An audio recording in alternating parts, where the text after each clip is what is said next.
ጤና ይስጥልኝ ተመልካቾቻችን፣ ይህ በየቀኑ በዓለም ዙሪያ የሚፈጸሙ ዋነኛ ጉዳዮችን ተንትኖ የሚያቀርብላችሁ በላይ ኒውስ ዩቱብ ቻናል ነው። አዘጋጅና አቅራቢ በላይ በቀለም።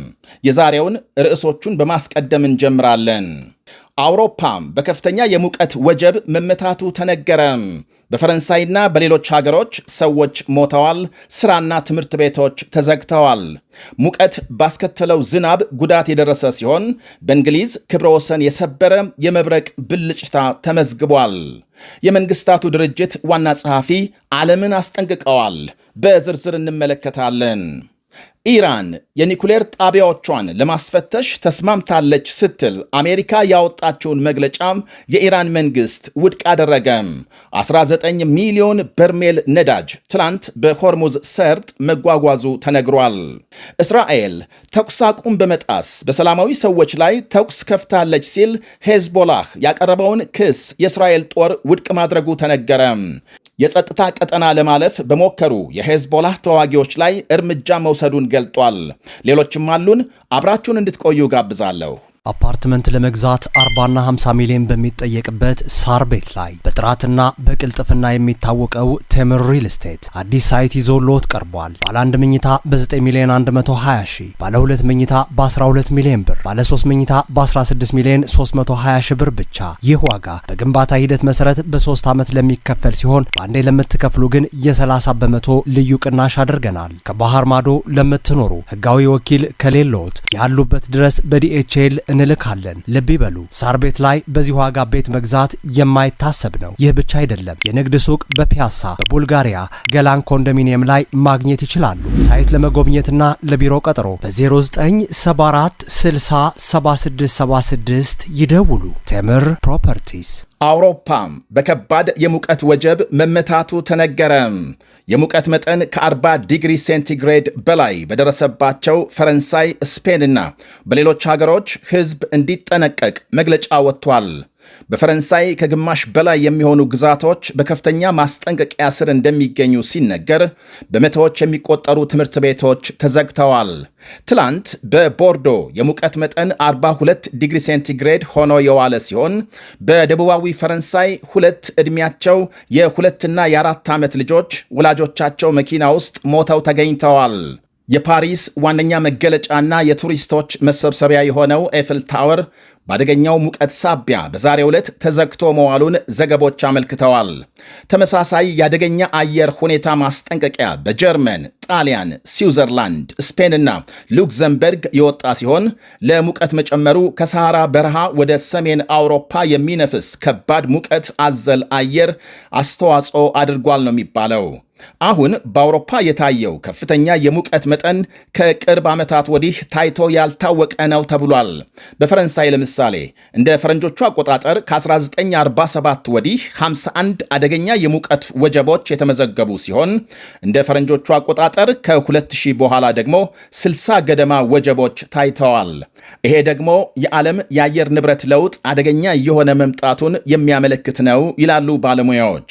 በስፔን ዛሬና ነገ የሙቀት መጠኑ እስከ 44 ዲግሪ ሴንቲግሬድ በሚደርስባቸው አካባቢዎች ትምህርት ቤቶችና መስሪያ ቤቶች እንዲዘጉ ትዕዛዝ መተላለፉ ሲታወቅ፣ በጣሊያን 12 ከተሞች የአደገኛ አየር ሁኔታ ማስጠንቀቂያ መውጣቱን ዘገቦች አመልክተዋል። ሚላን፣ ቱሪን፣ ቬኒስ፣ ቦሎኛ፣ ፍሎረንስና ሮም ከተሞችን ጨምሮ ለበርካታ ቀናት ገዳይ የሙቀት መጠን ስለሚኖር ነዋሪዎች ከፍተኛ ጥንቃቄ እንዲያደርጉ መግለጫ ወጥቷል።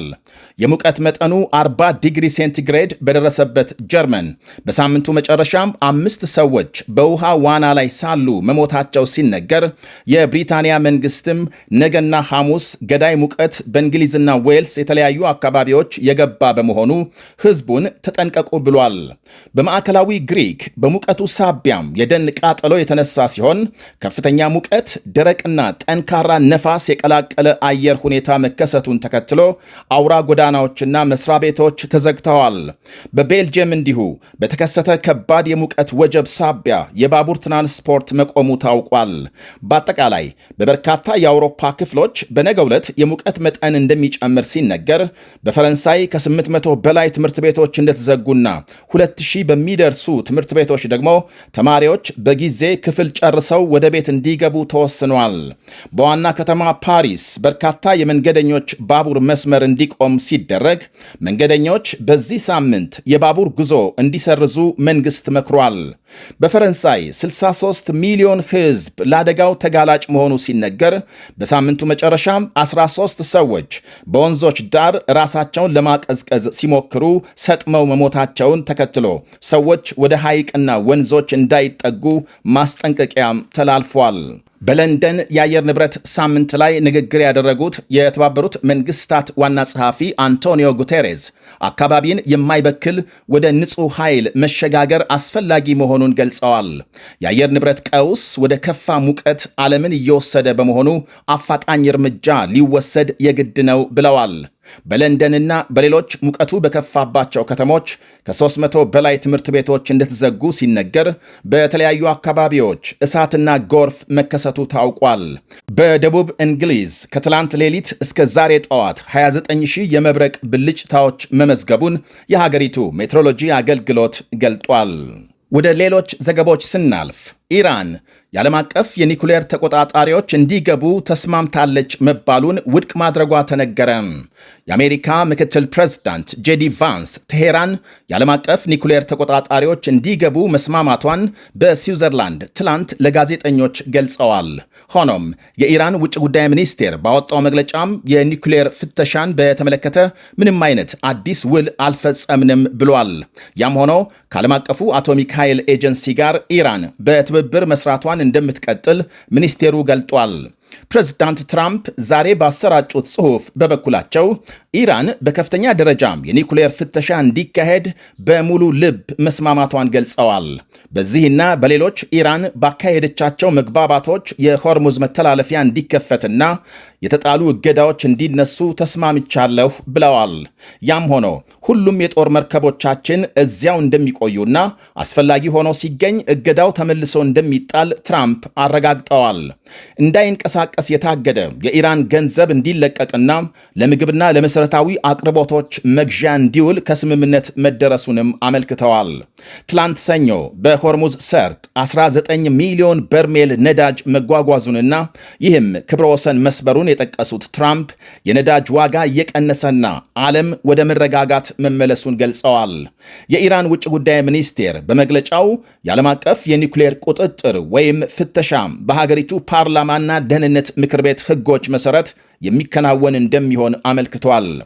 ኢራን በ12 ቀናቱ ያለፈው ዓመት የእነ አሜሪካ ጥቃት የተመቱ የኒኩሌር ጣቢያዎችን የዓለም አቶሚክ ኃይል ኤጀንሲ እንዳይጎበኝ ማገዷም ይታወሳል። በሌላ ዜና እስራኤል ተኩስ አቁም በመጣስ በደቡባዊ ሊባኖስ በሰላማዊ ሰዎች ላይ ተኩስ ከፍታለች ሲል ሄዝቦላህ ይፋ ሲያደርግ የእስራኤል ጦር በበኩሉ አደጋ በደቀኑ የሄዝቦላህ ታጣቂዎች ላይ ጥቃት መክፈቱን ገልጿል። ከሄዝቦላህ ታጣቂዎች የአንዱን ፎቶም አሳይቷል። ሄዝቦላህ ቀደም ሲል ባወጣው መግለጫም የእስራኤል ወታደሮች መንገድ በሚያጸዱ ሰላማዊ ሰራተኞች ላይ ተኩስ መክፈታቸውን ሲያስታውቅ የሊባኖስ ጤና ሚኒስቴር በበኩሉ በእስራኤል ጥቃት 2 ሰዎች መገደላቸውን ገልጧል።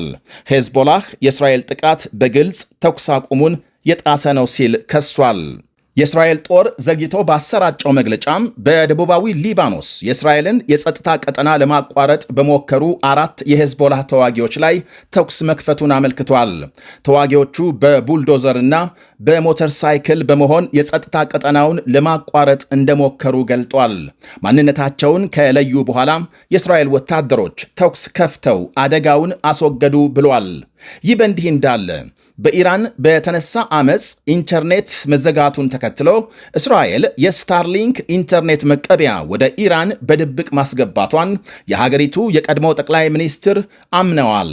ባለፈው ታህሳስ በኢራን በተነሳ ህዝባዊ አመፅ መንግስት ለረጅም ጊዜ ኢንተርኔት መዝጋቱ የሚታወስ ሲሆን በብዛት በድብቅ በገባም ስታርሊንክ ኢንተርኔት መቀበያ ህዝቡ መረጃ ሲለዋወጥ ነበር። ስታርሊንክ ሲጠቀሙ የተገኙ ኢራናውያን መታሰራቸውም መነገሩ ይታወቃል። እንግዲህ በወቅቱ ወደ ኢራን በድብቅ ስታርሊንክን ማለትም መቀበያውን ያስገባችው እስራኤል መሆኗን የቀድሞ ጠቅላይ ሚኒስትር ናፍታሊ ቤኔት ገልጸዋል።